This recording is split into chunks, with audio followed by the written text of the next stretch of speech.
नमस्कार, मैं हूं सिकता दे और आप देख रहे हैं हमारा भारत। अगले आधे घंटे वो खबरें जो हैं बेहद जरूरी और वो भी जो हैं आपसे जुड़ी हुई। तो सबसे पहले खबर पाकिस्तानी नागरिकों की। पाकिस्तानी नागरिकों के लिए भारत छोड़ने की डेडलाइन आज खत्म हो गई और अब आगे क्या होगा, इस पर हमारी ग्राउंड रिपोर्ट। इसके अलावा आतंकियों के खिलाफ चल रही कार्रवाई, पिछले 6 दिन में 10 आतंकियों के घर मिट्टी में मिला दिए गए हैं। फिर जानेंगे क्यों पहलगाम और श्रीनगर से नारे लग रहे हैं कि हम हिंदुस्तानी हैं और हिंदुस्तान हमारा है। और साथ ही नेवी का ड्रिल, एलओसी पर सतर्कता, सीमा पर तैयारी। लेकिन पहले खबर पाकिस्तानी नागरिक के भारत से जाने की। जम्मू कश्मीर के पहलगाम में आतंकवादी हमले के बाद पाकिस्तानी नागरिकों को उनके देश भेजने का काम तेजी से किया जा रहा है। केंद्र सरकार के आदेश का पालन करते हुए कई राज्य सरकारों ने उनके राज्य में मौजूद पाकिस्तानी नागरिक को वापस पाकिस्तान भेज दिया है। हालांकि अभी कुछ और कदम उठाने बाकी हैं। पाकिस्तानी नागरिकों के भारत छोड़ने की डेडलाइन खत्म हो गई है। केंद्र सरकार के निर्देश पर सभी राज्यों ने अपने इलाके में अभियान चलाया और सभी राज्यों में रह रहे पाकिस्तानी नागरिकों को वहां से वापस भेजा। अटारी बॉर्डर पर पाकिस्तानी नागरिकों की लंबी लाइन लग गई।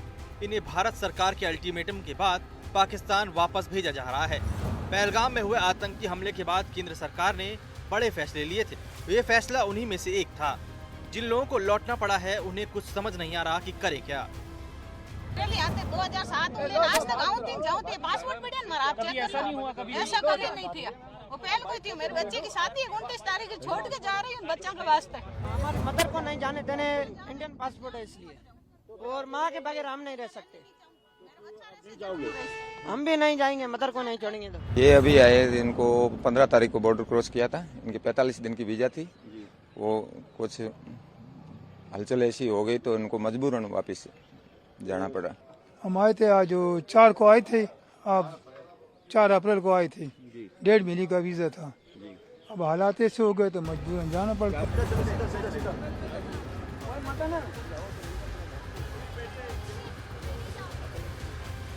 देश के हर कोने से कुछ ऐसी ही तस्वीरें सामने आई है। राज्यों के आदेश मिलने के बाद पाकिस्तानी नागरिकों की पहचान की गई और उन्हें वापस भेजने की कार्रवाई की गई। पहलगाम में हुए आतंकी हमले के बाद केंद्र सरकार ने सभी राज्यों को ये आदेश दिए थे कि सभी पाकिस्तानी नागरिकों को वापस उनके देश में भेजा जाए, यानी कि उन्हें डिपोर्ट कर दिया जाए। और इसकी जो समय सीमा अब समाप्त हो चुकी है। ऐसे में अन्य राज्यों की तरह दिल्ली से भी कई पाकिस्तानी जो नागरिक हैं उन्हें यहाँ से वापस भेजा जा रहा है। लेकिन जो मेडिकल वीज़ा से पाकिस्तानी नागरिक दिल्ली आए हैं उनकी जो समय सीमा है उसे यहाँ पर 29 अप्रैल रखा गया है, यानी कि 29 अप्रैल तक वो भारत में रह सकते हैं। लेकिन उसके बाद उन्हें यहाँ से वापस जाना होगा, यानी कि उन्हें डिपोर्ट कर दिया जाएगा। हालांकि इस कड़ी कार्रवाई की वजह से कुछ लोग फंस कर रह गए हैं। मेरठ के सरदना की रहने वाली सना के साथ कुछ ऐसा ही हुआ। सना का पासपोर्ट भारतीय है और बच्चों की नागरिकता पाकिस्तानी। सना की शादी 2020 में पाकिस्तान के कराची में रहने वाले डॉक्टर बिलाल से हुआ था। पिछले दिनों सना अपने 3 साल के बेटे और 1 साल की बेटी को लेकर अपने परिजनों से मिलने शॉर्ट टर्म वीजा लेकर भारत आई थी। आदेश आया तो उन्हें बॉर्डर के लिए निकलना पड़ा। लेकिन वहां मुश्किल ये हो गई कि सना का पासपोर्ट भारतीय है लेकिन उनके बच्चे पाकिस्तानी नागरिक हैं। फिलहाल उन्हें मेरठ वापस भेज दिया गया है। हम सरकार से ये कहना चाहते हैं, मेरे साथ बहुत सी लड़कियां हैं जिनकी शादी पाकिस्तान में हुई है। हम सरकार से सिर्फ यही कहना चाहते हैं, उनसे ये अपील करते हैं कि हमें अपने बच्चों के साथ सेफली पाकिस्तान पहुंचा दिया जाए। आपकी बहुत मेहरबानी होगी। जिसने भी ये काम करा है बहुत गलत काम करा है और जिसने भी ये करा है उसे सख्त से सख्त सजा मिले। 2020 में इसकी शादी हुई थी। अब ये 45 दिन के वीजा पे यहाँ आई थी हमसे मिलने। तो अभी 10-11 दिन ही हुए हैं अभी तो वैसे ऐसे। तो वहाँ से ऑर्डर आया कि 48 दिन में बॉर्डर बंद हो जाएगा तो इन्हें वापस पूछवाओ। अब हमने यहाँ से दिल्ली से वीज़ा भी लेकर आए हम इसका और यहाँ LIU में मेरठ लिखवाया बच्चों को। वहाँ छोड़ने गए बॉर्डर पे तो वहाँ जाके ये हुआ कि दिक्कत ये आई कि बच्चे ही जा सकते हैं, बच्चे बहुत छोटे हैं, वो अपना आप जा नहीं सकते। और जो इंडियन पासपोर्ट है वो नहीं जा पाएगा पाकिस्तान। तो वहाँ से उन्होंने वापस कर दिया ये कह के। जानकारी के मुताबिक मेडिकल वीजा पर आए पाकिस्तानी नागरिकों को 29 अप्रैल तक भारत में रहने की छूट दी गई है। लेकिन ये साफ कर दिया गया है कि आतंकवाद के मुद्दे पर अब कोई नरमी नहीं बरती जाएगी। Bureau report, NDTV India. और अब तक कितने लोग पाकिस्तान जा चुके हैं, इस बारे में अमृतसर के अटारी बॉर्डर से प्रोटोकॉल ऑफिसर अरुण महल ने जानकारी दी है। 237 पाक नेशनल इंडिया से पाकिस्तान जा चुके हैं और 116 भारतीय नागरिक जो पाकिस्तान वीज़ा पे गए थे वो वापस आ चुके हैं। अगर 24 से लेके अब तक का सारा कैलकुलेट किया जाए, 537 पाक नेशनल भारत से पाकिस्तान और 850 पाकिस्तान से भारतीय का आदान प्रदान हो चुका है। और अब सीधे चलते हैं हमारे सहयोगियों के पास। मुंबई में मौजूद हैं अभिषेक और लखनऊ से रणवीर। रणवीर, ग्राउंड पर इस वक्त क्या खबर? डेडलाइन खत्म हो चुकी है। जो पाकिस्तानी यहां पर भारतीय वीज़ा से लोग को लेकर यहां देश में थे, उनको अब जाना था। ऐसे में अभी क्या जानकारी मिल रही है? मेडिकल वीज़ा के अलावा क्या कुछ और लोग हैं जो अभी ठहरे हुए हैं? देखिए, वीजा की कैटेगरीज हैं, अलग अलग कैटेगरीज हैं। इनमें एक कैटेगरी शॉर्ट टर्म वीजा की है जिसका ड्यूरेशन अधिकतम 90 दिन होता है। एक लॉन्ग टर्म वीजा होता है जिसका ड्यूरेशन स्पेसिफिक नहीं है, लेकिन ऐसे लोग जो दशकों से रह रहे हैं उनका वीजा जो है वो है। तीसरा टूरिस्ट वीजा होता है, मेडिकल वीजा है, डिप्लोमेटिक वीजा है, स्टूडेंट वीजा, ऐसे 16 तरह के वीजा हैं। अब जो कार्रवाई हुई है वो अभी फिलहाल 2 पर ज्यादा दिखाई दे रही है, क्योंकि सबसे ज्यादा जो हाल फिलहाल में आए हुए लोग हैं वो शॉर्ट टर्म वीजा और मेडिकल वीजा वाले लोग हैं। लॉन्ग टर्म वीजा के ऐसे लोग हैं जिनमें आमतौर पे 2 कैटेगरी है। एक कैटेगरी वो है जो पाकिस्तान के हिंदू थे, शरणार्थी के तौर पे किसी तरह भारत आए और भारत सरकार से उन्होंने आग्रह किया कि हमें यहाँ की नागरिकता दे दीजिए, और उनका जो आग्रह है वो अभी पेंडिंग स्टेटस में है। दूसरी कैटेगरी वो है जो ऐसे पाकिस्तानी महिलाएं खासतौर पे जिनकी शादी भारत में हुई है, वो महिलाएं यहाँ पर नागरिकता चाहती हैं, लेकिन उनका भी स्टेटस पेंडिंग है। इस वजह से इन दोनों पेंडिंग स्टेटस की वजह से इन लोगों को अभी फिलहाल बाहर नहीं किया गया। जो सबसे बड़ी कार्रवाई हुई है वो शॉर्ट टर्म वीजा की हुई है, जो कि 90 दिन का ड्यूरेशन होता है। आमतौर पे ये लोग किसी अपने रिश्तेदार, जब ये माइग्रेशन हुआ था 1947 में, तो कुछ लोग पाकिस्तान गए थे, कुछ भारत रुक गए थे, तो आमतौर पे जो रिश्तेदारों के यहाँ शादियां या किसी की गमी में आते हैं, ऐसे लोग शॉर्ट टर्म वीजा पे आते हैं। इन लोगों पर कार्रवाई हुई है। और उत्तर प्रदेश की बात करें तो आंकड़े प्रशासन ने नहीं गिनाए हैं, ना ही किसी की आइडेंटिटी बताई है, लेकिन प्रशासन का दावा है कि सिर्फ एक शख्स है जो अभी वापस नहीं गया है और उसने कुछ समय मांगा और 30 तारीख को वापस लौटेगा। बाकी जितने भी नियमतः जिनको बाहर करना था उनमें सब लोग चले गए। सिर्फ एक शख्स बचा है जिसकी वापसी 30 तारीख को कर दी जाएगी। अभिषेक, राज्य सरकार की तरफ से कोई डेटा इस वक्त की कितने लोगों को वापस भेजा जा चुका है? जी, जिस तरीके से लगातार कार्रवाई चल रही है, लेकिन राज्य सरकार की तरफ से खास करके अगर महाराष्ट्र की बात करें तो कोई डेटा या कोई नंबर्स अभी तक नहीं आए हैं। लेकिन जो मुख्यमंत्री का बयान आज सुबह आया था उससे साफ तौर पर एक चीज़ क्लियर हो चुकी है कि हर एक नागरिक, अगर आपको बता दूं, तकरीबन 5000 से ज़्यादा नागरिक महाराष्ट्र में पाए गए, जिसमें से 2000 से ज़्यादा नागपुर में है। और जिस तरीके से शॉर्ट टर्म वीज़ा की बात की जा रही है उसमें से करीबन 1000 से 1500 पाकिस्तानी नागरिक है। और वहीं एक तरीके से बताया जा रहा था कि कुछ पाकिस्तानी नागरिक जो मिसिंग पाए गए, उसको लेकर के इन खबरों का खंडन करते हुए खुद मुख्यमंत्री ने कहा ऐसा कुछ नहीं है, सभी पाकिस्तानी नागरिकों को नोटिस भेजा गया है और डिपोर्टेशन की प्रक्रिया जो है वो चालू कर दी गई है। और आज शाम तक और कल सुबह तक आपको क्लैरिटी और मिल जाएगी और एक भी पाकिस्तानी नागरिक महाराष्ट्र में नहीं दिखाई देगा आपको, ऐसा आश्वासन प्रशासन ने दिया है। साथ ही साथ जिस तरीके से बांग्लादेशियों को खोजने की इलीगल तरीके से जो रह रहे, वैसे ही मुहिम महाराष्ट्र भी पाकिस्तानियों के जो इलीगली रह रहे उसके खिलाफ चलाएगी, ऐसा मुख्यमंत्री ने साफ तौर पर कहा। लेकिन जो आंकड़े की बात है वो अभी तक साझा नहीं किए गए कि कितने खास करके महाराष्ट्र से जो डिपोर्ट किए गए पाकिस्तानी, अभी तक नंबर्स आना बाकी है। लेकिन जो प्रक्रिया है वो लगातार युद्ध स्तर पर चल रही है और कहीं ना कहीं जल्द से जल्द आज शाम तक और कल सुबह तक सभी नागरिक जो पाकिस्तानी है वो महाराष्ट्र छोड़ चुके होंगे, ऐसा आश्वासन मुख्यमंत्री ने दिया था। जी रणवीर, एक छोटा सा सवाल, जो आधिकारिक तौर पर वीज़ा लेकर आए हैं उन तक पहुंचना आसान है, लेकिन जो बात अभिषेक कह रहे हैं कि इलीगली जो आए हैं, जो यहाँ रह रहे हैं, उन तक पहुंचने के लिए यूपी में किस तरह की कार्रवाई हो रही है? देखिए, इलीगली जो आते हैं वो आमतौर पे नेपाल आते हैं और नेपाल का चूंकि सीमा खुली हुई है वो चले आते हैं। डीजीपी ने साफ निर्देश दिया है एलआईयू को, एलआईयू ऐसे लोगों को चिन्हित करे, उनके बारे में पता करे और उनके बारे में पता करने के बाद उन पे कार्रवाई हो। साथ ही जो बॉर्डरिंग स्टेट्स है, चाहे वो सीमा राज्यों की हो या अंतर्राष्ट्रीय सीमा हो, उन सीमाओं वाले इलाकों में चौकसी बढ़ाने को कहा है। खासतौर पे नेपाल में एसएसबी को अलर्ट रहने को कहा गया है, कौन कौन से लोग आ रहे हैं और कौन कौन से लोग आए हैं। तो ऐसे में एलआईयू को खासतौर पे अलर्ट मोड में और एसएसबी को अलर्ट मोड में रहने को कहा गया है, ताकि पता चल सके कि कौन ऐसा है जो इलीगली भारत में रह रहा है। बिल्कुल, बहुत शुक्रिया अभिषेक और रणवीर, आप दोनों का इस अपडेट के लिए। आतंक पर करारा प्रहार जारी है। कश्मीर घाटी में 10 आतंकियों के घर जमींदोज कर दिए गए हैं। वहीं इस बात का भी ऐलान हो चुका है कि एनआईए इस मामले की जांच करेगी। लोकल कनेक्शन ढूंढा जा रहा है। पहलगाम हमले पर एनडीटीवी के बड़े खुलासे लगातार जारी हैं। हमारी ये सुपर एक्सक्लूसिव रिपोर्ट।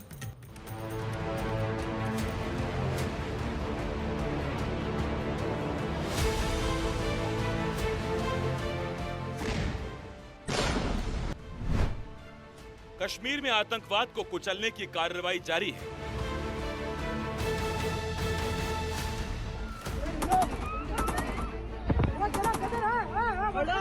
पहलगाम के बैसरन घाटी में 22 अप्रैल को आतंकियों ने 26 पर्यटकों पर अंधाधुंध गोलियां बरसाकर हत्या कर दी थी।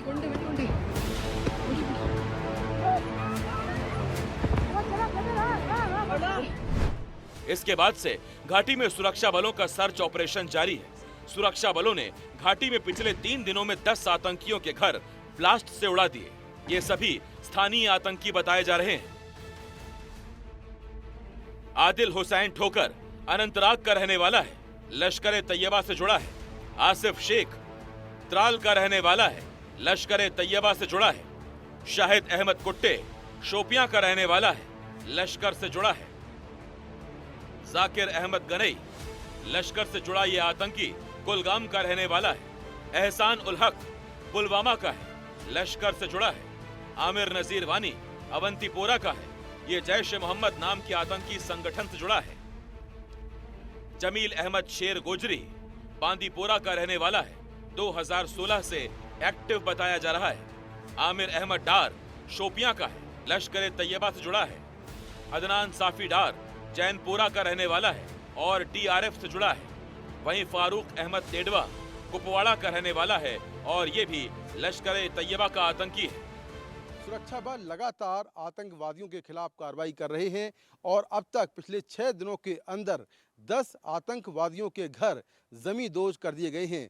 कई आतंकवादियों के घर विस्फोट से जमींदोज किए गए हैं, तो कुछ के यहाँ आईडी मिला है और आईडी डिफ्यूज करने के दौरान धमाका हुआ, जिससे उनका घर जमींदोज हो गया है। सुरक्षा बल आतंकियों के वजूद को मिट्टी में मिलाने का काम शुरू कर चुके हैं और 10 आतंकवादियों के घरों को जमींदोज कर दिया गया है। जिन 10 आतंकियों के घरों को विस्फोट के साथ उड़ाया गया है, उन्हीं में से एक है शोपियां का अदनान साफी डार, जो सितंबर 2024 में लश्कर तैयबा के साथ है। हमारी टीम सुरक्षा एजेंसियों की मदद से उसके घर तक पहुंची, लेकिन जब हमारी टीम उसके घर पहुंची तो वहां का एक कमरा तब तक सैनिटाइज नहीं किया गया था। इस कमरे में हरे रंग के एक बॉक्स में विस्फोटक रखा हुआ था। एक घर है, ये है आतंकी अदनान साफी डार का। यहाँ सुरक्षा बल सर्च ऑपरेशन करने आए थे। तमाम घरों में यहाँ पर सर्च ऑपरेशन किया गया। उसी दौरान आतंकी के घर की तलाशी ली गई। आप देखें कि यहाँ पर तलाशी लेने के दौरान यहाँ ज़ोरदार धमाका हुआ और ये पूरा घर जमींदोज हो गया है। ये जो अदनान है, ये 2024 सितंबर के महीने में ये लश्कर तैयबा के मॉड्यूल में शामिल हो गया था और तब से यहाँ से गायब है। तो ये पूरा घर जो है एक ज़ोरदार धमाके के साथ जो है पूरा जमींदोज हो गया है। पहलगाम में हुए आतंकी हमले की जांच अब राष्ट्रीय जांच एजेंसी यानी एनआईए ने औपचारिक रूप से अपने हाथ में ले ली है। ये कार्रवाई केंद्रीय गृह मंत्रालय के आदेश के बाद की गई। एनआईए की टीमें लगातार मौके पर डटी हुई हैं और अब सबूत जुटाने की प्रक्रिया को और तेज कर दिया गया है। उन स्थानीय आतंकियों की तलाश की जा रही है जिनके हाथ पाकिस्तानी आतंकियों से मिले होने का शक है। पर्यटक का कत्ल सिर्फ एलओसी के पार से आए पाकिस्तानी आतंकियों का काम नहीं था।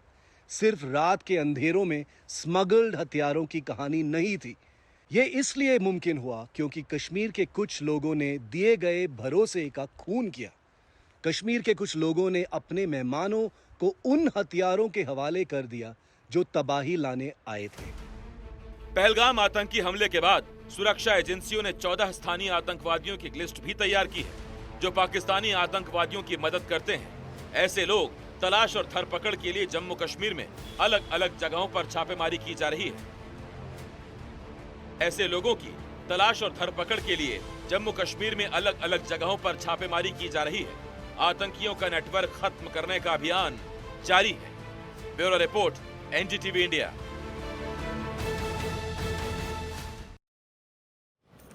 तो पहलगाम में 22 अप्रैल को बड़ा आतंकी हमला हुआ। यह हमला देश की आत्मा पर था।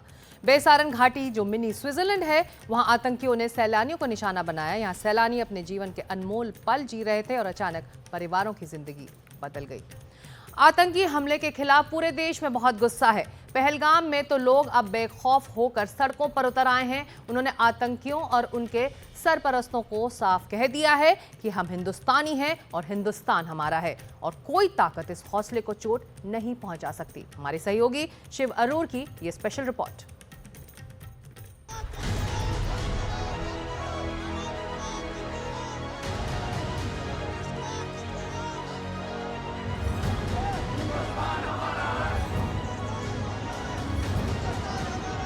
इस बार इनका सब्र टूट चुका है। पहलगाम में जिस तरह से आम लोगों को मारा गया, उसके बाद से ये आतंक के खिलाफ मोर्चा खोलकर खड़े हो गए हैं। इनका कहना है कि मेहमान हमारी जान है, हमारी जान गई है। कि हमें जो ये सदमा हुआ है, इसका हमें बहुत ही अफसोस है। जो ये हमारा टूरिस्ट लोग मर गए, ये उनकी जाने नहीं गई है, ये हमारी जाने गई है। कि ये जो हुआ है इसके पूर्व मंजर तो हमें होनी चाहिए कि ऐसा जो हुआ है फिर से ऐसा नहीं होना चाहिए। कि जो हिंदुस्तान की आर्मी है, जो भी है, उसके साथ छाना पे छाना हम खड़े हैं। हाँ, जो भी हमारे साथ आज तक हुआ है, आइंदा इसके बाद हमारे साथ ऐसा नहीं होना चाहिए। ये जो नारा आप लगा रहे हैं अभी कि हम हिंदुस्तानी हैं, हम हैं हिंदुस्तानी और इंशाल्लाह हम रहेंगे हिंदुस्तानी। और आप पाकिस्तान को क्या बोलना चाहेंगे? पाकिस्तान को यही बोलना चाहते हैं, अगर पाकिस्तान में जिसने भी ये दरिंदा ये बात की है कि इनको कड़ी से कड़ी सजा होनी चाहिए। पहलगाम में हुए प्रदर्शन में हर समुदाय के लोग शामिल हुए। गुज्जर बकरवाल समुदाय के सदस्यों ने भी पहलगाम आतंकवादी हमले के खिलाफ विरोध प्रदर्शन किया। हम गुज्जर बकरवाल लोग यही कहना चाहते हैं, जिस किसी दरिंदे ने भी ये हरकत की है, ये इंसानियत के खिलाफ है। इसको उनको कड़ी से कड़ी सजा होनी चाहिए। सबकी एक ही मांग है, दोषियों पर कार्रवाई हो। ये उस बेटी के ऊपर जिस बेटी ने शादी की थी 6 दिन पहले और यहाँ हनीमून मनाने के लिए आई थी, उस बेटी को मैं कहना चाहूंगा, बेटी पहलगाम के लोग आपसे माफी चाहते। हाँ, अगर हम यहाँ होते हम अपनी जान निछावर कर लेते आपके लिए, जिस तरह हमारे आदिल हुसैन ने किया। मैं आपकी वसात से कहना चाहूँगा और उन आतंकवादियों को कहना चाहूँगा, आतंकवादियों सुनो, आपने इस्लामियत के ऊपर और कश्मीर के ऊपर और टूरिस्ट सेक्टर के ऊपर जो छुरा गोपा, हम लोग कश्मीर के लोग छुरा निकाल के आपके पेट में वापस भिगो देंगे और आपको बता देंगे पाकिस्तान को, जिसकी रोटी इसी पे चलती है। हिंदुस्तान में जो है जब हालात खराब करता है उसकी रोटी चलती है। मैं मोदी साहब को कहना चाहूँगा, मोदी साहब आप देश के प्रधानमंत्री, सक्षम प्रधानमंत्री है। आप विश्व गुरु बनाना चाहते थे हिंदुस्तान को। जिस तरह आपने पाकिस्तान को सबक सिखाया है, आज 140 लाख कश्मीर, जम्मू कश्मीर के लोग, उसके साथ साथ 140 करोड़ देशवासी नजरे थान के बैठे हैं कि कब मोदी साहब उन आतंकवादियों तक पहुंचेगा, उन आतंकवादियों को न्यूट्रलाइज करेगा। पहलगाम एक बहुत बड़ा टूरिस्ट सेंटर है, यहाँ हजारों लोग पहुंचते हैं। 22 अप्रैल को हुए हमले के बाद यहाँ के लोग हालात सामान्य करने की कोशिश कर रहे हैं। दुकानें खुली दिख रही हैं, हालांकि कुछ के शटर डाउन है। भीड़ भी ज्यादा नहीं है, लेकिन जिस तरह से स्थानीय लोग सड़कों पर हैं, वो आतंक के मुंह पर एक करारा तमाचा है। पहलगाम में शिव अरूर के साथ ब्यूरो रिपोर्ट, एनडीटीवी इंडिया।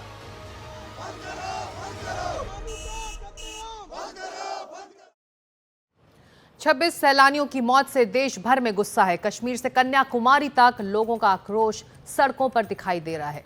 लोग लगातार इंसाफ की मांग कर रहे हैं।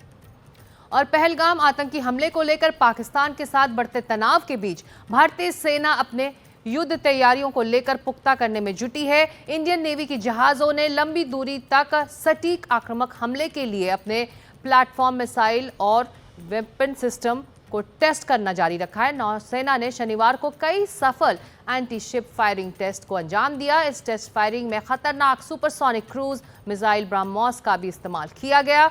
इधर पाकिस्तान ने भारतीय नौसेना की संभावित कार्रवाई को लेकर अपनी चिंताओं के कारण अरब सागर में अपने नौसेना के लिए अलर्ट भी जारी कर दिया है। तो हमारा भारत में आज इतना ही। एनडीटीवी इंडिया में लगातार खबरें जारी रहेंगी और कुछ और ग्राउंड रिपोर्ट्स लेकर हम फिर हाजिर होंगे अगले हफ्ते शनिवार और रविवार की शाम 7 बजे। तब तक के लिए नमस्कार।